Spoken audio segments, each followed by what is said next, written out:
Assalamualaikum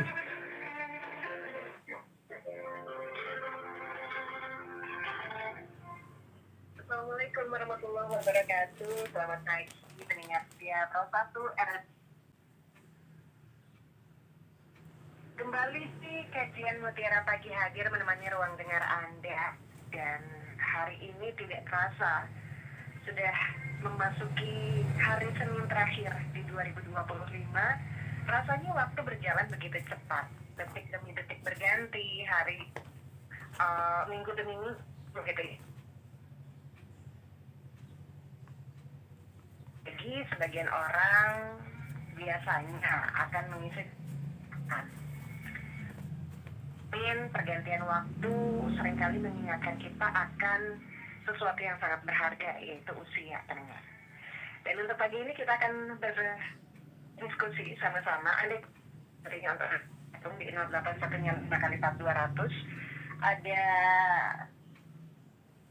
Kiai Haji Mahfud yang sudah tersambung di ujung telepon, dan kita akan bahas mengenai pergantian tahun, momentum evaluasi untuk perbaikan diri. Maka siapkan hati dan pikiran Anda untuk sejenak menoleh ke belakang, bukan untuk menyesali yang sudah berlalu, tapi untuk melangkah lebih kuat di masa depan. Selamat pagi, Assalamualaikum Pak Kiai. Waalaikumsalam warahmatullahi wabarakatuh. Menuju pergantian tahun, tentu harus banyak kita, bukan berarti menoleh ke belakang itu selalu melihat ke belakang, tapi melihat apa yang sekiranya belum kita perbaiki, nantinya bisa diperbaiki di masa depan. Atau bukan menyesali sesuatu yang kita lakukan salah, kemudian kita akan terus-terusan menyesali hal itu, tapi justru nanti kita harus berbenah diri ya Pak Kiai ya. Iya. Nah, silakan untuk menyampaikan kajiannya, dan tentu nanti kita buka atensi dari para pendengar. Mangga Pak Kiai.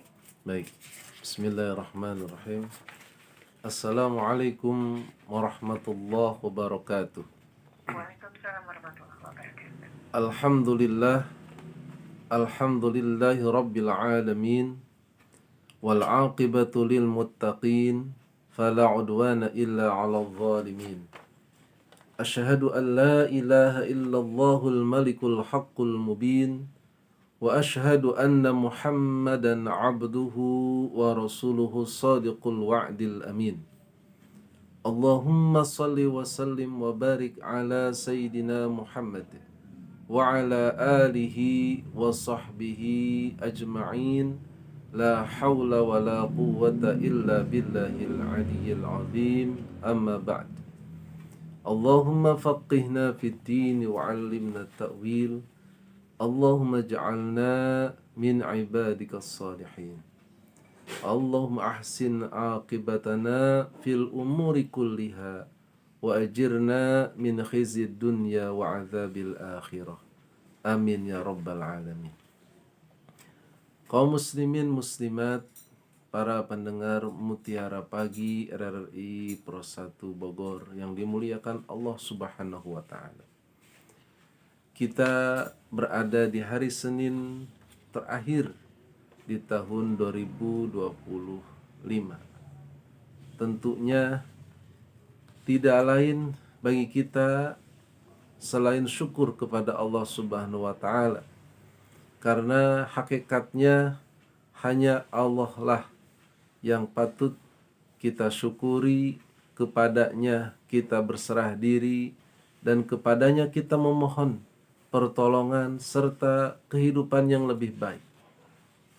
Betapa banyak saudara kita, orang-orang yang ada di sekitar kita di tahun pertama ini atau di tahun ini yang sudah meninggalkan kita menuju ke alam barzakh, atau mereka sekarang ini sudah berada di alam kubur.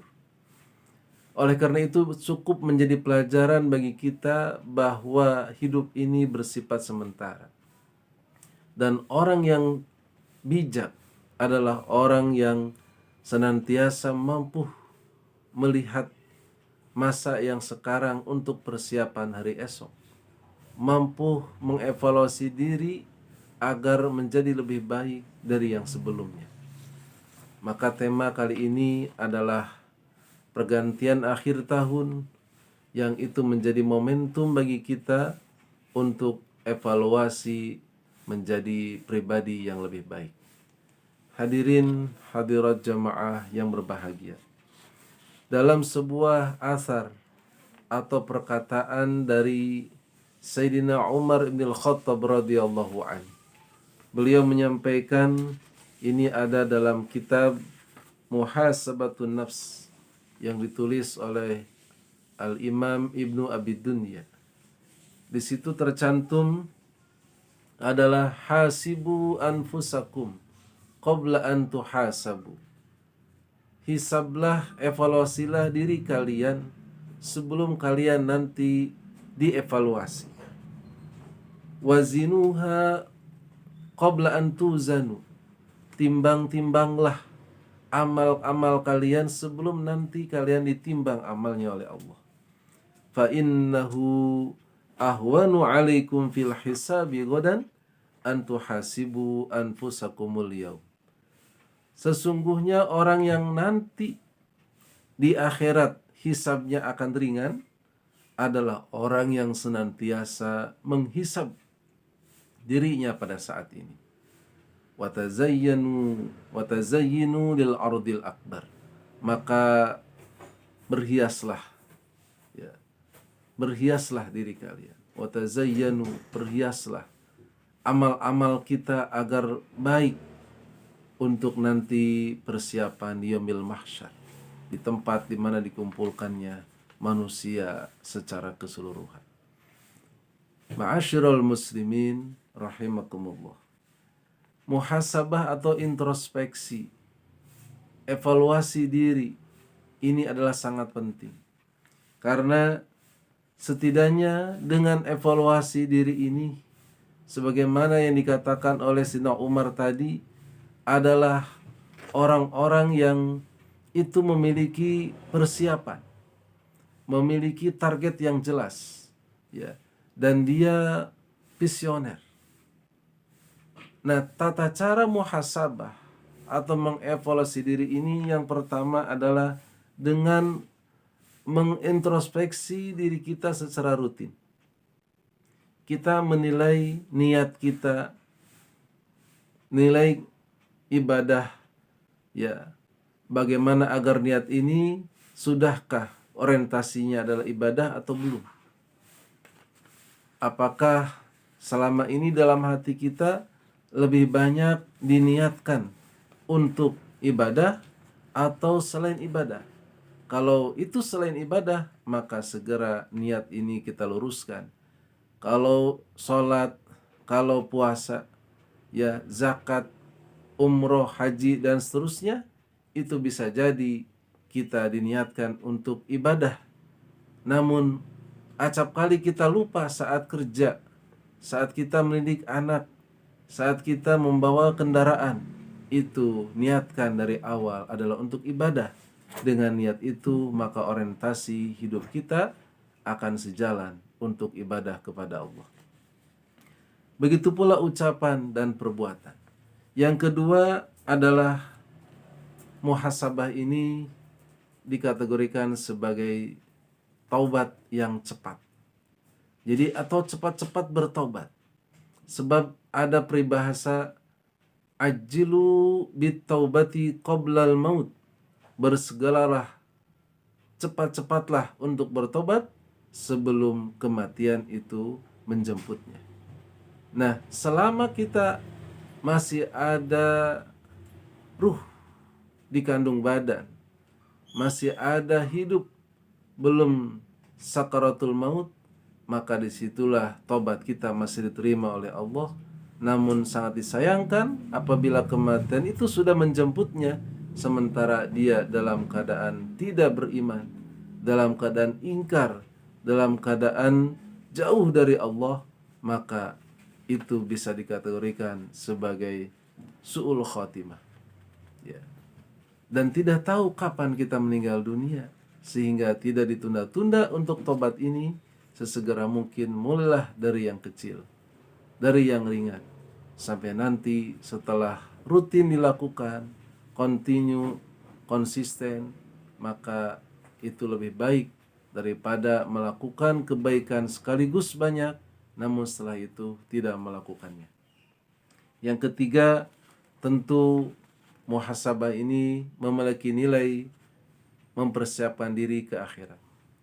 Di dalam Al-Quran surah Al-Hasyr ayat 18, A'udzu billahi minasyaitonir rajim.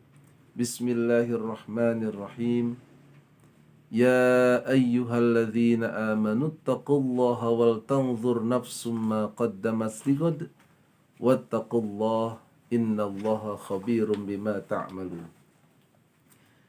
Di dalam tafsirnya antara lain tafsir Ibnu Katsir, ayat ini menunjukkan perintah kepada siapapun yang mengaku diri orang yang beriman. Karena perintahnya ya ayyuhalladzina amanu, hai orang-orang yang beriman, satu adalah untuk takwa kepada Allah. Dan yang kedua adalah hendaklah kita memperhatikan apa yang telah dilakukan ya untuk hari esok. Perhatikan apa yang sudah dilakukan dari tahun ini, tahun 2025 ini, apa saja yang sudah dilakukan, ya, itu jadikan momentum evaluasi bagaimana nanti tahun berikutnya, dan tahun berikutnya. Dan para ulama mengatakan hari esok itu adalah yang sifatnya abadi, yaitu akhirat.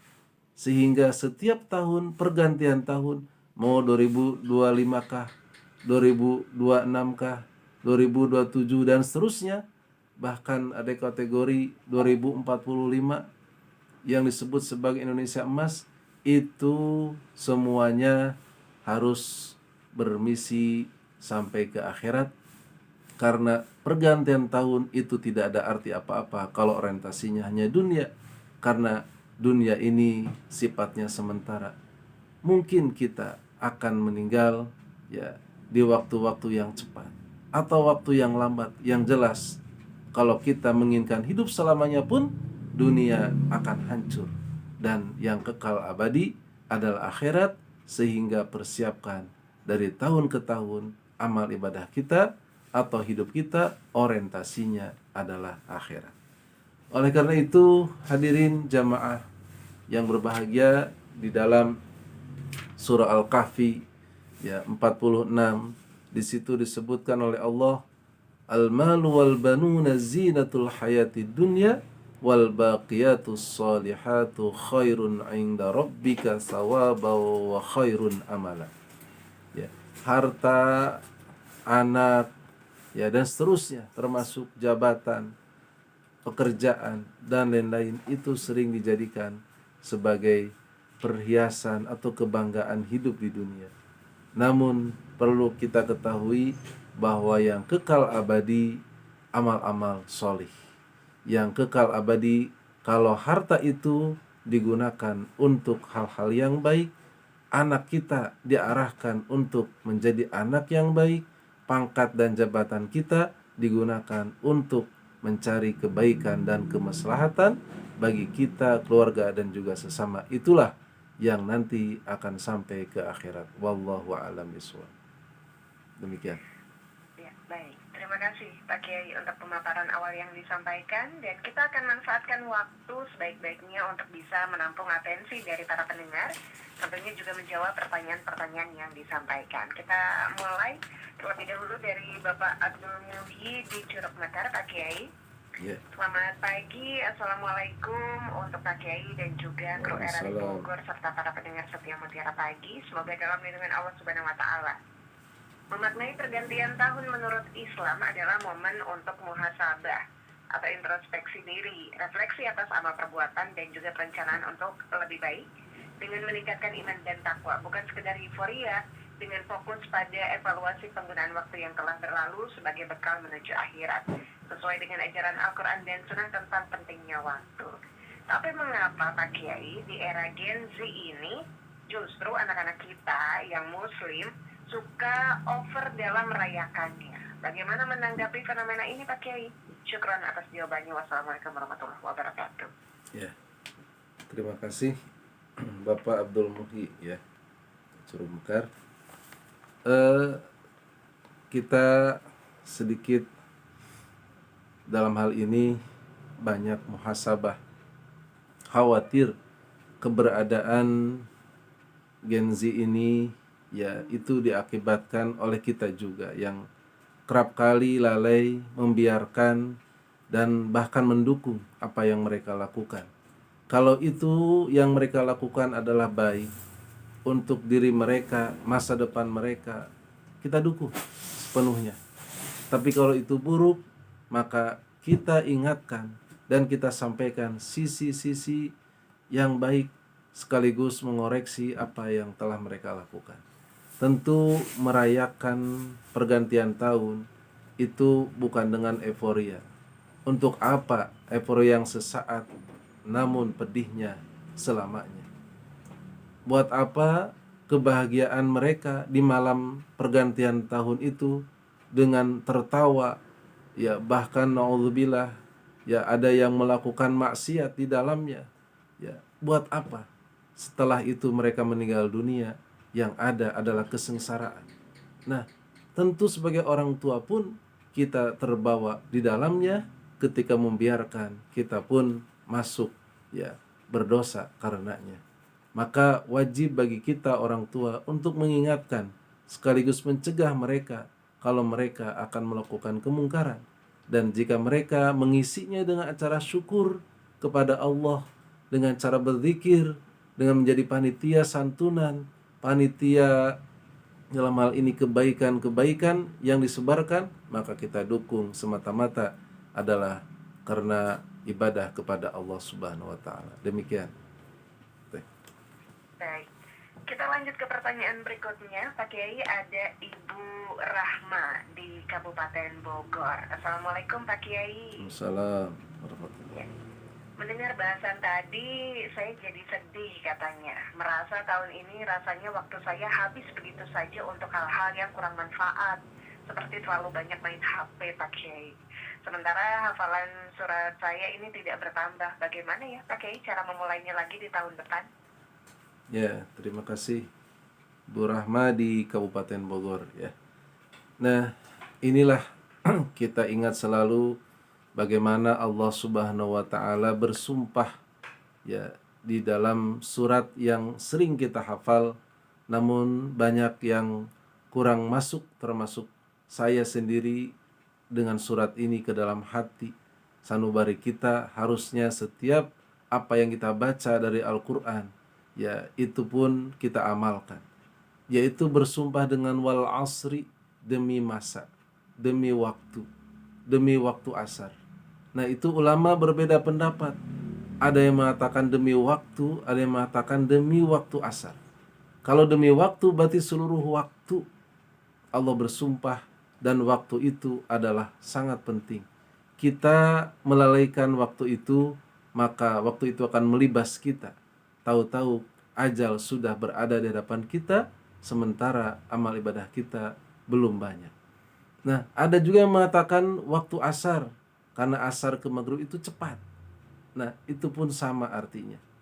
Maka tidak ada lain kita mengawalnya dari yang kecil. Ya, kita ingatkan, kalaupun itu dianggap HP sebagai ketergantungan kita kepadanya, maka jadikan HP ini kita riset ya untuk hal-hal yang baik, untuk yang mengingatkan kita. Ya, kalaupun itu kita sangat membutuhkannya, maka itu bisa jadi media. Di antaranya kita membaca Al-Quran bisa dengan HP, kita berzikir bisa dituntun dengan HP, ya dan seterusnya dan seterusnya. Ya, dan itu bisa dimanfaatkan untuk kebaikan-kebaikan juga, kalaupun kita tidak bisa meninggalkannya. Tapi belajarlah ya sama-sama dalam satu hari ya, kita misalnya saat sholat ya dilepaskanlah HP itu, sudah pasti jauhkanlah dari jangkauan kita ya, kita sibukkanlah dengan kegiatan-kegiatan yang itu rutin, bagian daripada zikrullah, zikir kepada Allah. Dan ini insya Allah mulai dari yang kecil. Dan kalau kita selamanya tidak bisa berlepas dari HP, maka jangan berharap anak kita juga demikian, karena anak kita melihat apa yang kita lakukan. Mudah-mudahan bermanfaat. Assalamualaikum. Terima kasih Pak Kiai. Tapi jangan berkecil hati mungkin untuk Ibu Rahma ya. Allah pastinya tidak melihat seberapa jauh kita tertinggal, tapi Allah akan melihat kemauan kita untuk bisa berbalik arah dan maju ke depan gitu ya Pak Kiai ya. Betul. Kemudian ada juga Bapak Endi Supriyadi sudah bergabung. Assalamualaikum, selamat pagi Pak Kiai dan juga kru era di Bogor. Semoga dalam rahmat Allah Subhanahu Wa Taala. Izin bertanya kaitannya dengan muhasabah. Man arafa nafsahu faqad arafa robbahu. Mohon pencerahannya maksud dari kalimat tersebut. Hatur nuhun dari Bapak Endi Supriyadi di Bojong Kidul Kemang. Ya, terima kasih Bapak Endi Supriyadi di Bojong Kidul Kemang.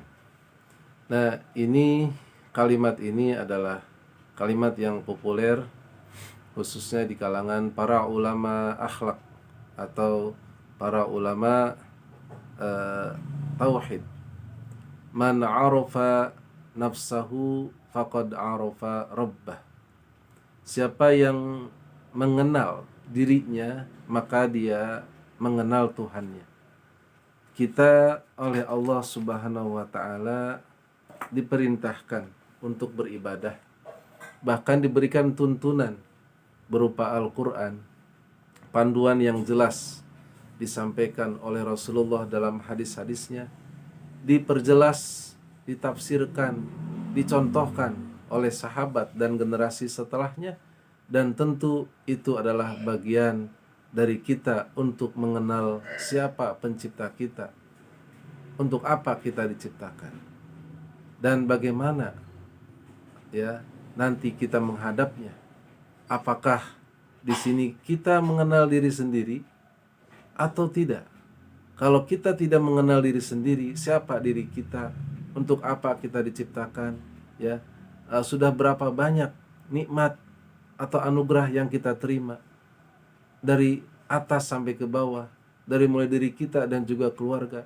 Kalau itu kita tidak bisa menghitung, dan tentu saking banyaknya tidak akan terhitung, minimal muncul dalam diri kita pengakuan bahwa kita adalah makhluk yang lemah, banyak ketergantungan kepada orang lain, dan orang lain ketergantungan kepada yang lainnya, dan nanti akan tumbuh kesadaran bahwa di atas segalanya adalah Allah Subhanahu wa taala, dan kita tidak bisa berlepas darinya.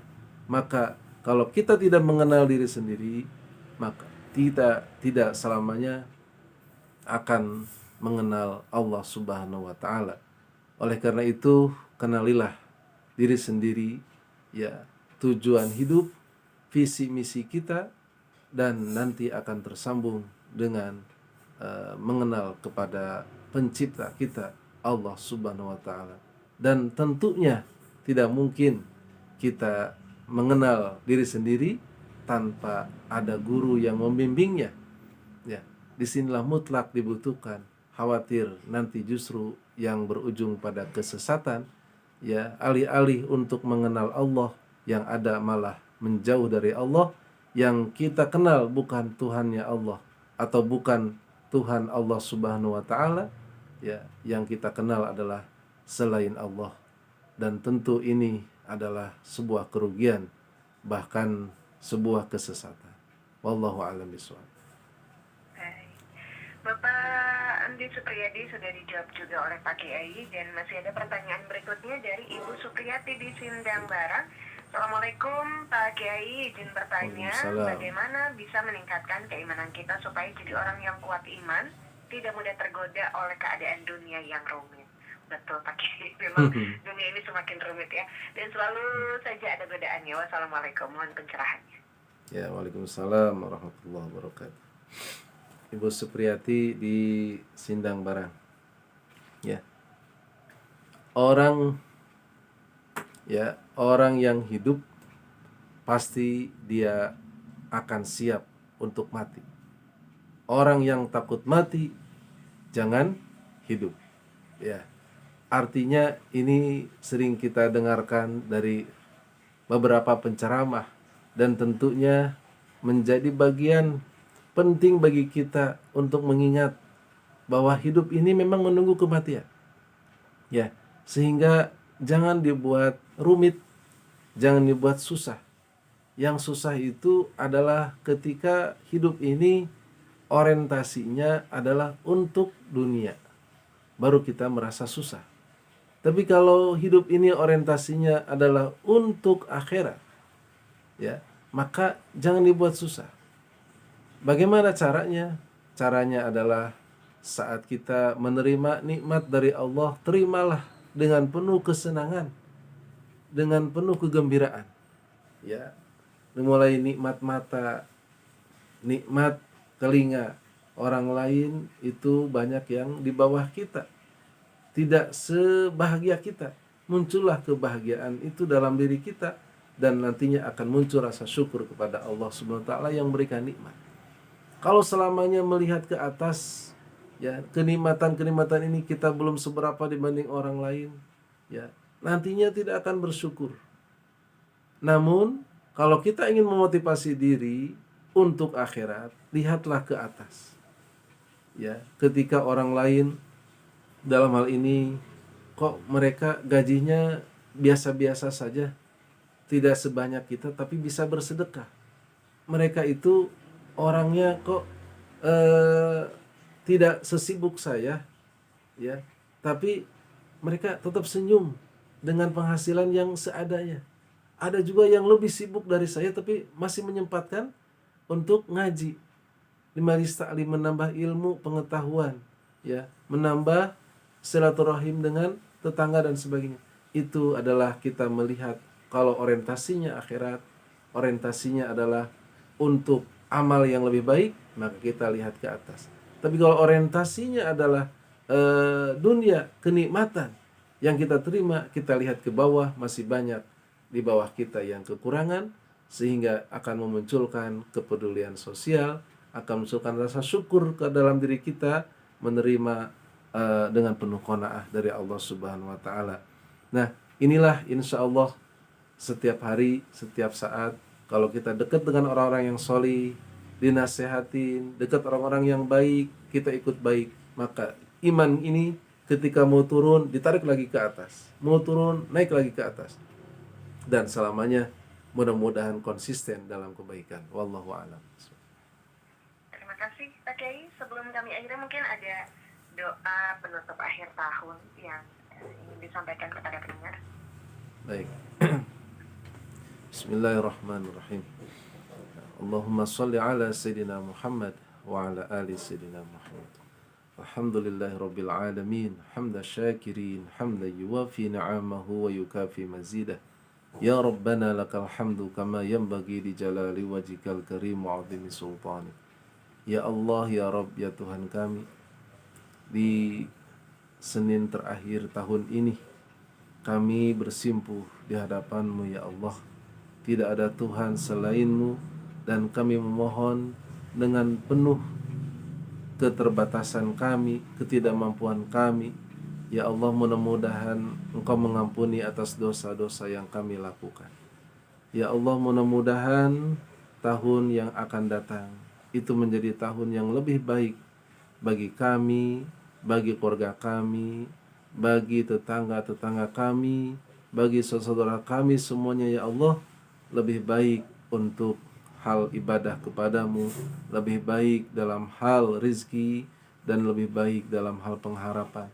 Dan semoga apa yang kami panjatkan ini, kami mohonkan ini, senantiasa Engkau mengabulkannya sebagai kebaikan bagi kami di dunia dan di akhirat. Rabbana atina fid dunya hasanah wa fil akhirati hasanah wa qina adzabannar. Wa sallallahu ala sayyidina Muhammad wa ala alihi washabihi wasallam walhamdulillahi rabbil alamin. Demikian, wassalamualaikum warahmatullahi wabarakatuh. Waalaikumsalam warahmatullahi wabarakatuh. Pendengar, sudah kita dengarkan kajian Mutiara Pagi untuk edisi hari ini mengenai pergantian tahun, momentum evaluasi untuk perbaikan diri. Tentu waktu adalah modal utama manusia, maka jangan biarkan waktu ini berlalu begitu saja tanpa makna. Mari jadikan tahun yang baru nanti sebagai lembaran putih yang akan kita tulis dengan tinta kesabaran, ketaatan, dan juga kebaikan. Semoga menjadi perenungan yang baik untuk Anda semua. yang tadi sudah disampaikan oleh Ustadz Mahfud ya. Nasihat kebaikan untuk para pendengar Pro 1 RRI Bogor. Kita akhiri kajian Mutiara Pagi dan masuk untuk informasi yang akan disampaikan dalam Warta Berita Produksi di Republik Indonesia Bogor.